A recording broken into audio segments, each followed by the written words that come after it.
Did you know that Dwayne "The Rock" Johnson, one of the most beloved and successful figures in entertainment today, once faced discrimination during his journey to fame? Long before he became a global icon, The Rock experienced a moment of subtle yet stinging prejudice at a high-end restaurant in New York City. Judged for his appearance and dismissed as someone who didn't belong, he encountered an injustice that many might find hard to believe, given his status today. But what makes this story unforgettable is not the discrimination itself, but the kindness and courage of an unlikely ally who stepped in to stand up for him. Curious to know how this encounter shaped the man we admire today? Let's dive into the story that's both inspiring and deeply human. Nestled in the heart of New York City, Le Bernardin was a name synonymous with luxury and culinary excellence. The famed French seafood restaurant had built its reputation over decades, boasting 3 Michelin stars and an unparalleled dining experience. Patrons dressed in their finest attire would arrive, greeted by sleek, minimalist decor with soft lighting that cast a warm glow across the polished mahogany floors. The clinking of glasses and murmured conversations filled the air, creating an ambiance of sophistication and exclusivity. This was not just a place to eat. It was a destination, a symbol of status and achievement. From CEOs sealing deals to celebrities celebrating milestones, Le Bernardin catered to the elite. Every detail was curated to perfection, from the precisely folded napkins to the staff's impeccable uniforms, crisp white shirts paired with tailored black vests and ties. The service was a dance of precision, each waiter moving with practiced grace, their expressions neutral yet attentive. On one chilly evening, a young Dwayne Johnson, not yet the global icon known as The Rock, walked into this world of opulence. At the time, he was a struggling athlete, his football career cut short and his future uncertain. His towering frame, dressed in a simple leather jacket and jeans, contrasted sharply with the refined elegance of the other patrons.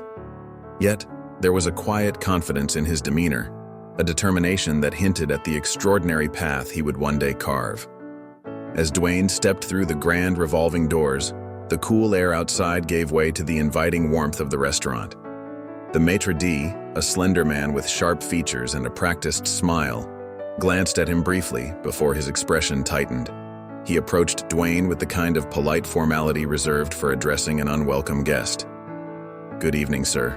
Do you have a reservation?" he asked, his tone cordial but lacking warmth. Dwayne shook his head, his voice deep and steady. "No, but I was hoping you'd have a table available." The maitre d's eyes flickered to Dwayne's attire, lingering for a moment too long on his jeans and worn boots. It was subtle but unmistakable, a silent judgment, a calculation that this man did not belong here. "I'm afraid we are fully booked for the evening," the maitre d' replied smoothly.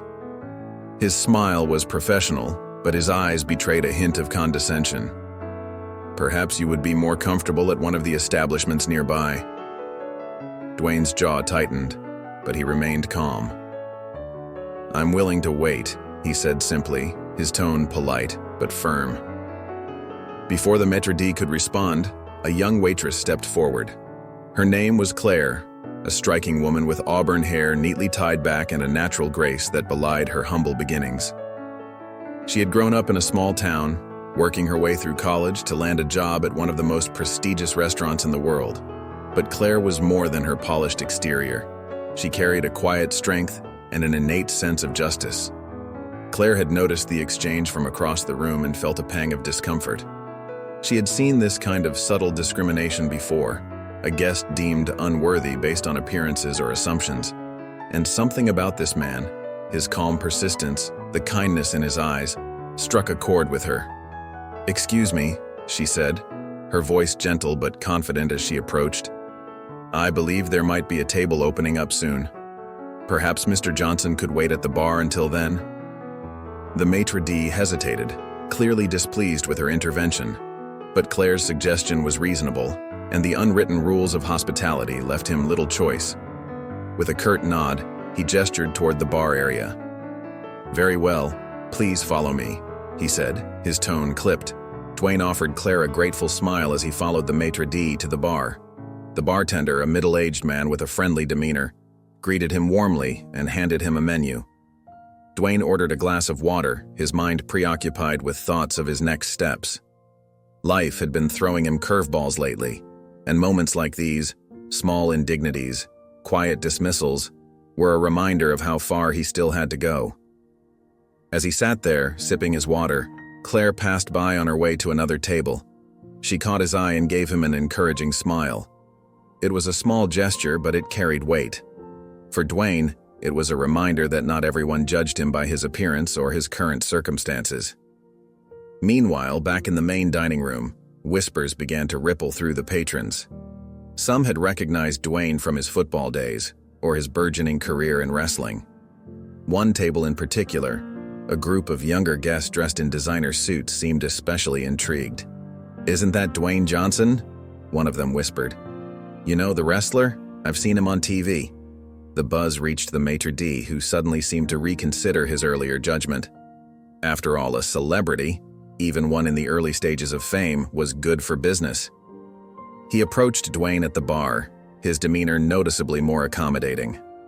"Mr. Johnson, I believe we have a table available for you now," he announced, his smile wider and more genuine than before.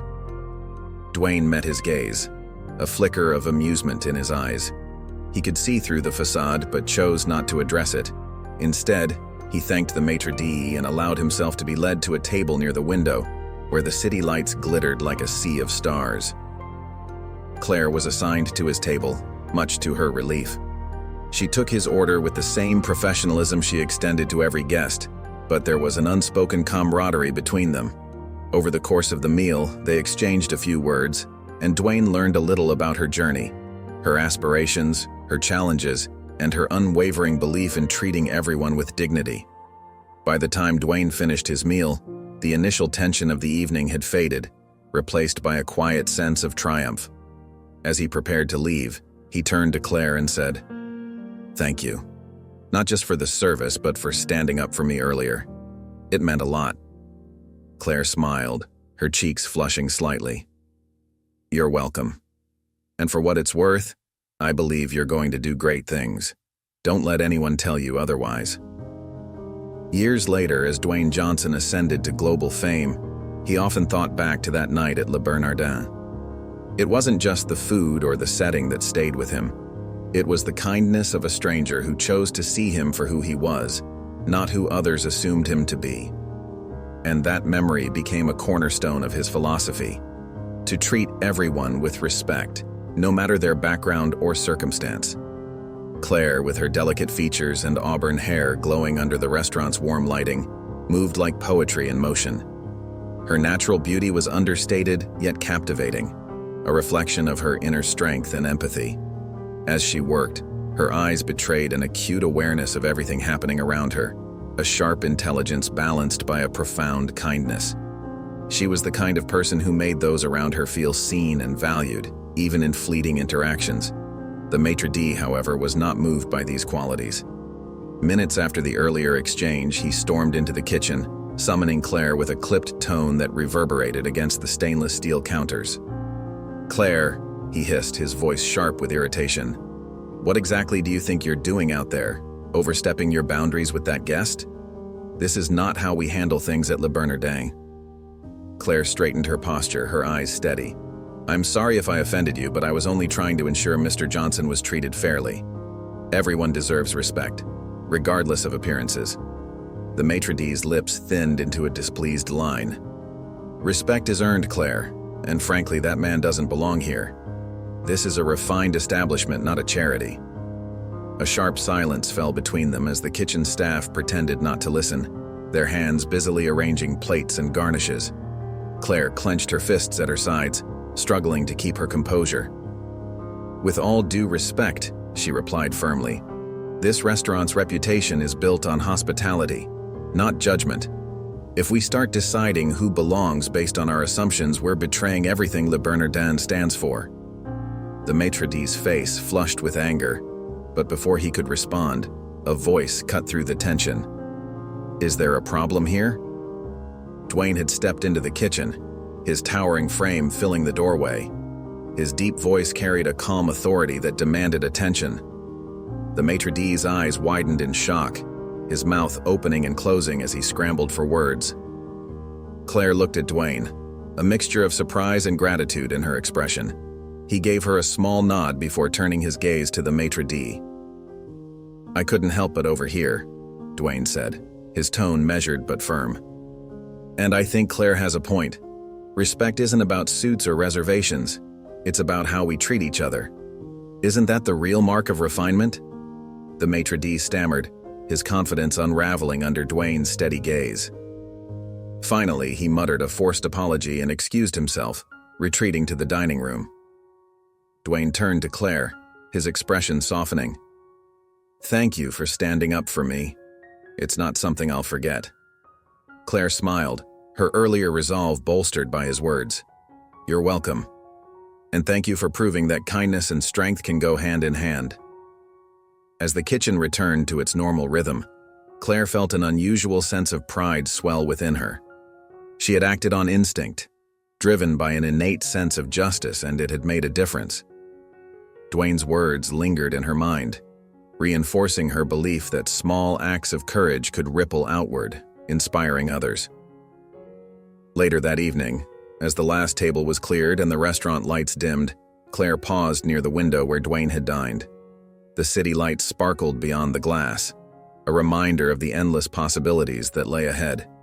She didn't know where her path would lead, but tonight had shown her that standing up for what was right was never in vain.